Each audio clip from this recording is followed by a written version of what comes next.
Imagine the world waking up one morning to a map that never changed the way we know it today. A map where the Mongol Empire, history's largest land empire, did not fade, did not fracture, did not disappear into the shadows of time. A world where the thunder of hooves never stopped, where the Silk Road stayed alive under one banner, and where decisions in a distant capital shaped the future of Europe, Asia, and the Middle East all at once. What would that world look like? And more importantly, how different would your life be right now? Picture the early 1300s, a moment when the Mongol Empire stood at a crossroads. In our history, it slowly crumbled after the death of Kublai Khan. But in this alternate world, something changes. Instead of splitting into rival khanates, the empire finds a way to stay united. Strong leadership rises. A stable system forms. Internal fights are resolved before turning into open wars. Don't forget to subscribe and hit the bell icon. More alternate history twists are coming your way. Suddenly, an empire stretching from Korea to Hungary continues not for a few generations, but for centuries. At first, the world watches in fear, but that fear slowly becomes something else. The Mongols were not only warriors, they were master organizers.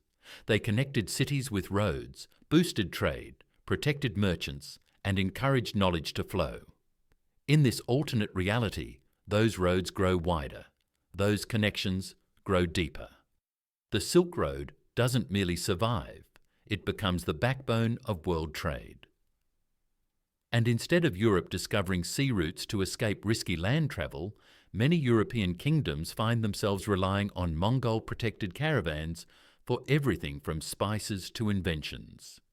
Imagine the scientific knowledge of China, the engineering skills of Persia, and the maritime wisdom of Southeast Asia all moving through one open highway.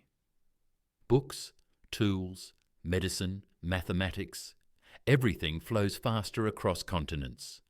A scientist in Baghdad could share ideas with a philosopher in Beijing.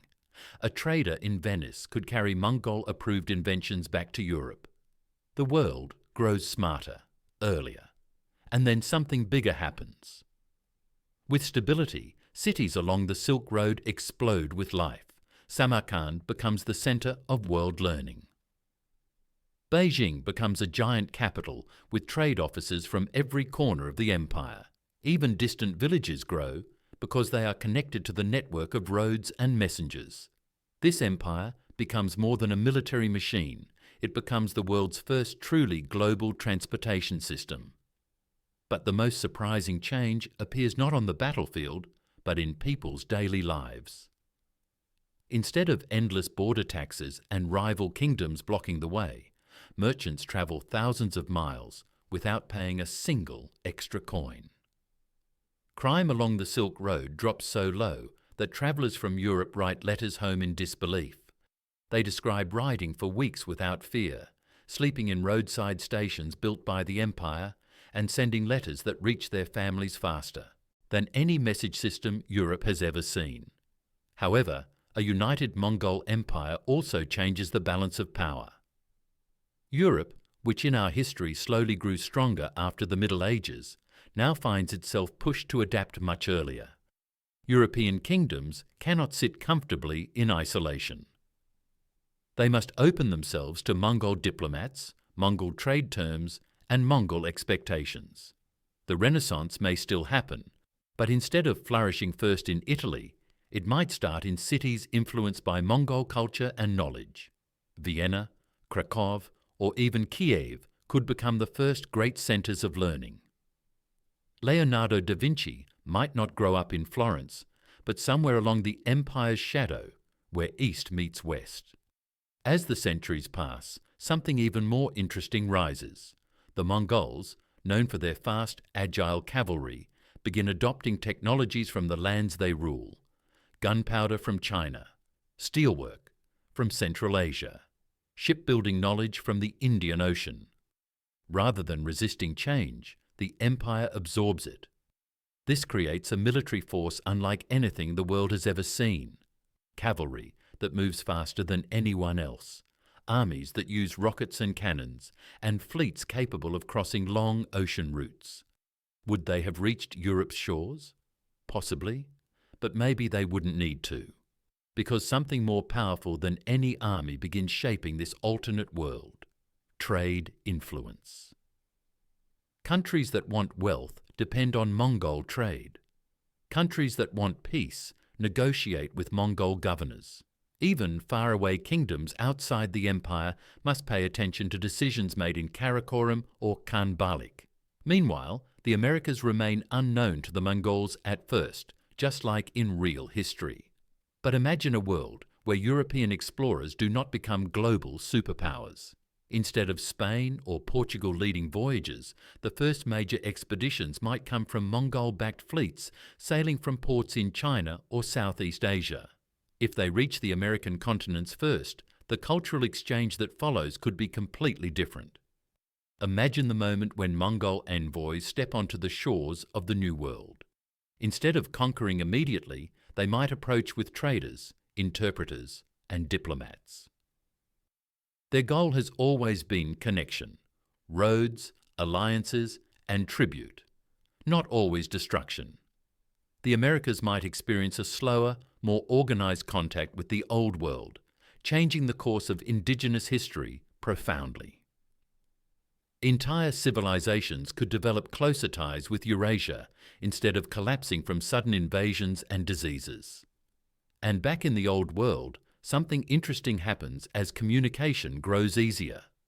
The empire, which once relied on horses, now experiments with early printing technologies, improved maps, and even proto-postal systems. Scholars from Persia translate books from China. European mathematicians share ideas with Mongol astronomers. Knowledge multiplies. People learn to predict. Eclipses. Doctors share remedies across borders. Architecture blends in new ways. Chinese rooftops appear in Persian cities, and Central Asian designs influence buildings in Eastern Europe. Over time, cities within the empire might start specializing. One city becomes the medical center.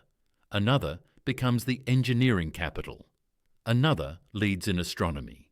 And because the empire remains stable, these centers can grow without fear of war wiping everything out every few decades. It becomes a world ahead of its time, by at least 2 centuries.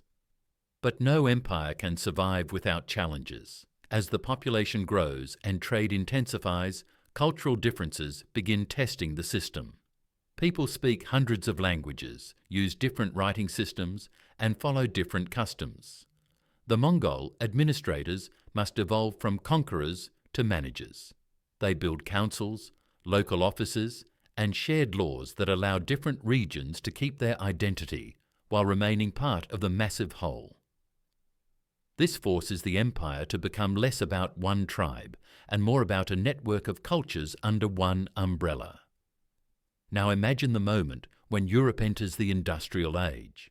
But in this alternate world, they are not alone. The Mongol Empire, with its vast resources, skilled engineers, and global networks, begins industrializing early as well.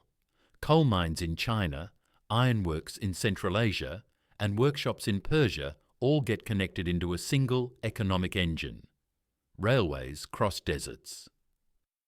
Telegraph lines stretch from Moscow to Mongolia. Factories rise along the main trade routes. The world's first industrial superpower might not be Britain, but the Mongol Empire. This changes everything. European nations, instead of building their own global empires through colonization, must compete with a giant already dominating world trade. Colonialism, as we know it, might shrink or take a different shape. Because why travel halfway around the world to build colonies when the Mongols already control most trade routes? Europe might instead focus on becoming strong partners within the Mongol network, rather than creating separate empires. And what about the modern world? Imagine your daily life in a world where the map of Eurasia still carries one enormous empire. Travelling from Germany to Korea might feel like travelling between states. Long-distance trains could cross half the world without changing borders. Digital communication might be even faster, built on centuries of connected thinking. The internet itself might have been invented earlier because the need to connect such a large territory would encourage early development of communication tools. Even world languages would shift.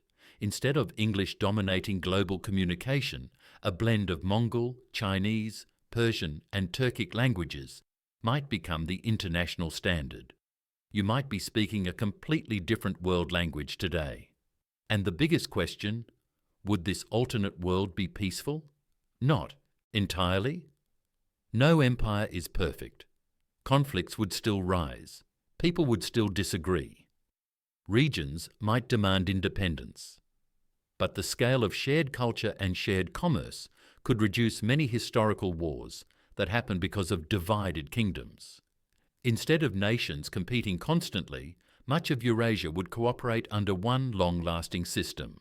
So what remains is the final image, a world shaped not by separate countries racing to dominate each other, but by one empire that stitched continents together early, connected ideas, moved markets, and created a world where your smartphone today might have been invented 100 years earlier.